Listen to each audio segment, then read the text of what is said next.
Donc, bonjour, Christophe Barthélémy, je suis le créateur et le président de Ponant Technologies, qui est un bureau d'études spécialisé en informatique industrielle et en informatique embarquée.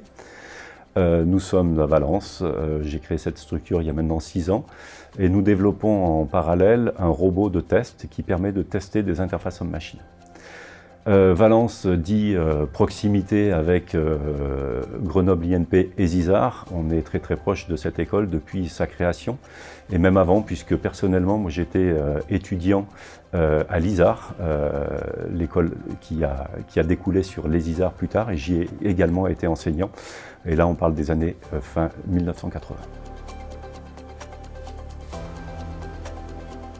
Voilà, donc la collaboration avec les INP est multiple, notamment dans un premier temps autour des technologies qui sont utilisées chez Ponant Technologies et celles qui sont enseignées auprès des ISAR. Nous avons aujourd'hui à peu près 20-25% de nos effectifs issus de la filière ESISAR. Mes direct reports sont d'ailleurs arrivés en même temps que moi et étaient des jeunes étudiants de l'ESISAR qui étaient là sur leur premier job. Nous sommes présents systématiquement au forum de l'ESISAR pour identifier, pour proposer des PFE, pour proposer des stages à des stagiaires de fin de première année et bien sûr identifier des futurs candidats. C'est un vecteur de recrutement qui est très important pour nous.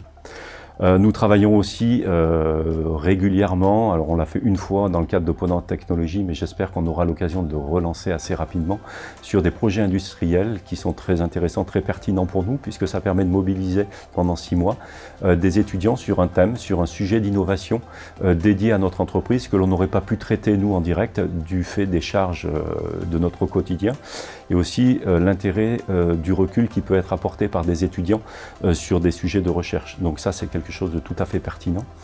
Et dernier dispositif que l'on a mis en place cette année, on a lancé une alternance pour un salarié de Ponant Technologies qui vient de démarrer son alternance cette année pour un cycle d'ingénieurs qui vient de démarrer en septembre.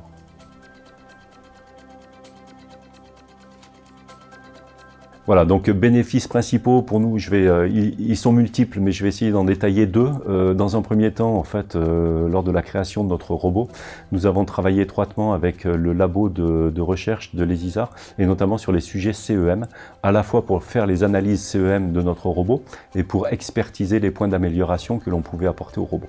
Donc ça a été un sujet très concret. Un autre sujet très concret qui est en cours avec l'ESISAR, c'est un projet qui a été subventionné par la région dans le cadre d'un projet R&D Booster. Nous avons créé un consortium de 3 entreprises, 2 entreprises et le labo de l'ESISAR, donc 2 industriels, Ponant Technologies, un spécialiste de l'IoT et le labo LCIS de l'ESISAR, avec une spécialité de cybersécurité. L'objet est de créer un robot ou un automate qui va permettre de qualifier la résistance d'un équipement IoT à des attaques de cybersécurité. Donc un gros projet de 2 ans qui va mobiliser qui mobilise actuellement une dizaine de personnes sur la durée, et quelque chose que de toute façon Ponant Technologies ne pouvait pas lancer seul. Le fait de mixer des labos de recherche avec des industriels, je pense que c'est tout à fait pertinent pour ce type de projet, qui sont des projets quand même imposants et pour lesquels nous de toute façon, nous n'aurions pas pu se lancer seuls.